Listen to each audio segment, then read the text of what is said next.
The price of uranium is higher again today. We're going to discuss the major news in the last 12 hours, including the Russian Uranium Ban Committee hearing, Senator Manchin's approval of a $369 billion energy package that's going to go through, the biggest of all time, and what this means for uranium. The fact that the U.S. is in a recession or not a recession is not the technical definition of a recession. It is What not. changed? It is not. Why did he say that It was? is not. It's not a tumor. It's not a tumor at all. a technical recession. We're going to discuss that and how that relates to uranium, what the prices of uranium could do, and some other news. So go ahead and just hit that like and subscribe button. We're going to jump right into it. I want to show you first how uranium's doing. Now, the price of uranium is up today. We can actually see, again, it is about almost on the ask at $50. This is the uranium tracker. It's on my Discord if you want access to all this and all the other data I get instantly. Link in the description below. But it's $49.25. So this is nice to see on news that the US is in a technical recession. We're going to discuss that in a little bit. But it is nice to see uranium at least green. The overall market was down a little bit earlier, but it is starting to recover a little bit. Now, really quickly on the charts here, UEC, Cameco, they look pretty, similar. Now, what's happening with this? What's forming here is a symmetrical triangle. You got these lower highs and these higher lows starting to come in. And this is a period of indecisiveness. Now, there usually is a breakout in volume. And what's great about these technicals is they're aligning with the fundamentals, the catalysts we have coming up. So it is very probable. We've already seen somewhat of a breakout, obviously, the last couple of days. Today, we almost hit $4, but we need that volume to come back in, and it's very probable that happens. We got, like I said, these catalysts, especially by fall, Russian uranium ban. We've got the refueling. We've got overfeeding starting to happen. So U308 market in spot and long term is going to probably see a lot more volume. So this is looking pretty bullish overall, especially these U.S. uranium producers. It's really a big change that's going to happen. Now we're going to listen to what Senator Barrasso said in his opening remarks, and then what Dr. Huff, a part of the Uranium Tiger team for the Department of Energy, what she had to say. Thanks so much. Thank you, Mr. Chairman. Thanks for holding today's legislative hearing. I'm going to limit my comments to the three bills for which I've introduced. The first is S-3856, a bill to ban the imports of Russian uranium. Earlier this year, Congress signaled its support for banning imports of Russian energy fuels. Our efforts effectively forced President Biden's hand. In March, the president announced that he would ban imports of Russian oil, natural gas, and coal. But President Biden chose not to ban imports of Russian uranium. Russia is currently our fourth largest uranium supplier. Russia's sole nuclear company also accounts for about half of the world's uranium enrichment, and it was founded by President Vladimir Putin. So let's be clear about what this means. By purchasing Russian uranium, we continue to fund Russia's war in Ukraine. If we're serious about choking off funds to the Russian state and helping the people of Ukraine, then we need to ban imports of Russian uranium. The time for sitting on our hands is over. Second bill, S-4066, is a bill to promote the domestic production of high-assay, low-enriched uranium. This is a specific type of uranium that will fuel America's advanced reactors. That includes TerraPower's Natrium reactor, which will be built in my home state of Wyoming. It also includes X-Energy's reactor, which will be built in Senator Cantwell's home state of Washington. Currently, there are only two sources of high-assay, low-enriched uranium. One is Russia, the other is the Department of Energy. My bill would ensure that the companies like TerraPower and X-Energy have a domestic source of high-assay, low-enriched uranium. Specifically, it would require the Secretary of Energy to produce this fuel from its excess inventories of highly enriched uranium.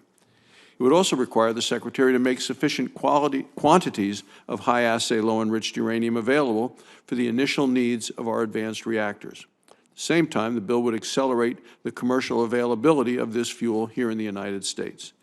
If our advanced reactors are to succeed, we must help them secure the fuel they need here at home in America. Now, this is what Dr. Huff had to say. She's obviously pro-uranium, pro-nuclear, and is wanting to ban the imports of Russian uranium. They want to wean off of it, is what they're basically saying. But it's probably not going to happen if Russia is the one that actually bans it beforehand. It is very possible, so we'll see. But this is what Dr. Huff had to say. To meet our ambitious carbon reduction goals, to rebuild U.S. leadership globally, The Biden administration is prioritizing activities that keep the existing fleet of nuclear power plants operating, deploy advanced reactors, secure and sustain the nuclear fuel cycle, and expand international nuclear energy cooperation.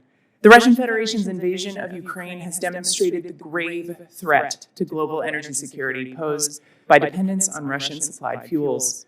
Russia, the largest global enricher of uranium, currently supplies a significant fraction of the nuclear fuel used by the United States, as well as our international allies and partners. In particular, conversion and enrichment services from trusted sources are not sufficient to replace current imports from Russia. Without expansion of this domestic fuel cycle capacity, the United States cannot securely support the low-enriched uranium needs of today's reactor fleet or make high-assay LEU, HALEU, available for advanced reactors, research reactors, and medical isotope production. The department is working to address these energy security challenges in the face of ongoing global events. I want to thank this committee for your leadership in the development of proposed legislation at tackling this very important issue facing our nation and the world. SF 3856 bans uranium imports from the Russian Federation. American dependence on Russian uranium threatens our energy security. Untrustworthy state-sponsored programs have no place in our energy policy. However, any uranium import ban must be accompanied by strategic investments that strengthen our domestic nuclear fuel supply chain.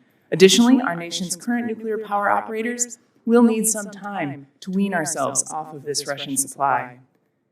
S4066, the Fueling Our Nuclear Future Act, would direct the department to accelerate the commercial availability of HALEU produced in the United States. The department shares the committee's concern about HALEU availability. Prior to Russia's invasion of Ukraine, DOE was already working to address HALEU needs for commercial deployment and uranium needs for its other missions. However, given global events, a new and more urgent path is needed. My office is actively addressing this topic in coordination with the National Nuclear Security Administration and NNSA. So this is what's happening with the bill. So after the hearings are complete, the bill is considered in session. It's popularly known as the markup session. At this point, amendments may be offered to the bill, and committee or subcommittee members vote to accept or reject these changes. At the conclusion of the deliberation, a vote of committee or subcommittee members is taken to determine what action to take on the measure. It can be reported with or without amendments. Hopefully this one will have no amendments, or tabled, which will end the bill at that point. It won't be going on to the House and Senate. So that's where we're at right now with the bill. It could be sent next to the House and Senate. Remember, there's a dual bill that is also prohibiting in the House, prohibiting the Russian imports of uranium. So this could move very, very fast. Now, the next big thing to cover was Senator Manchin. He backs the $369 billion energy climate plan. Now, this is very, very good news for uranium. And I think that anything that Joe Manchin, is backing it was going to be possibly held up because he was holding up this multiple $trillion package, this infrastructure package. What we're seeing now, this is a lot of money that's going to be spent. And in my opinion, it's going to run up inflation even higher. This is a very big cost. Now, what's in the bill? What does it pertain to energy and uranium? Well, the plan of $60 billion of incentives to bring clean energy manufacturing into the U.S. These include production tax credits to accelerate U.S. manufacturing, solar panels, wind turbines, batteries, and critical mineral processing. Now, I believe that uranium is going to be labeled as a critical mineral very soon. There are multiple bills that are just amendments to add uranium back. And because there is so much talk with China and Russia and how we rely on them too much, I think that it's going to be passed very quickly. Now, this is going to be big for uranium. That Biden $4.3 billion is what we're really looking at. Now, what is a part of this? There's about 700 million that'll be going to uranium, high assay, low enriched uranium. So this is going to be very good for the uranium market. The U.S. today is in a technical recession.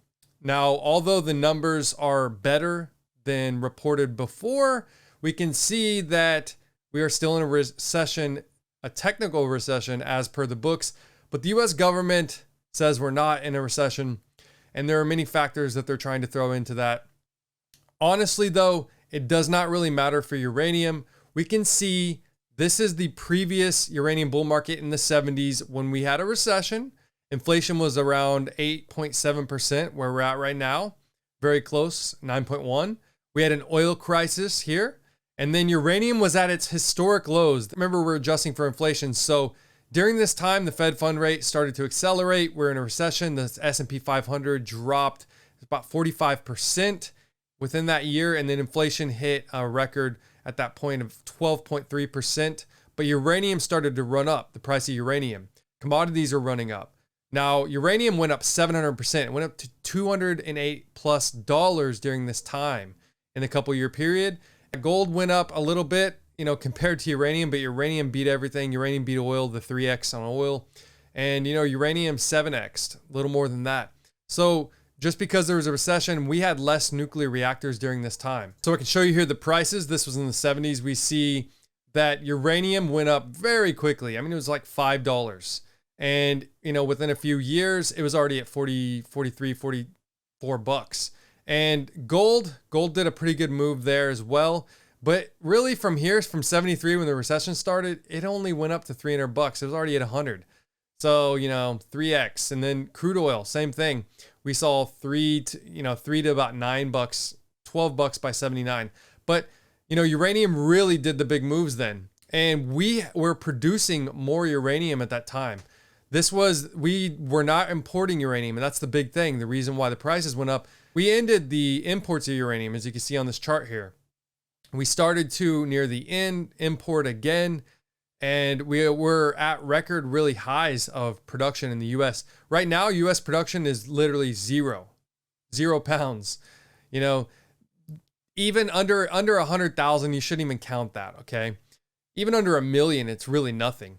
But we were producing in 77 almost 30 million pounds, which was equal to the 60s when the US government, we had this renaissance, and there were way less nuclear power plants then. We have 4 times the amount that we had then, and we have more coming on. We not only receive a lot of uranium from Russia, we also receive it from its allies, Kazakhstan and Uzbekistan.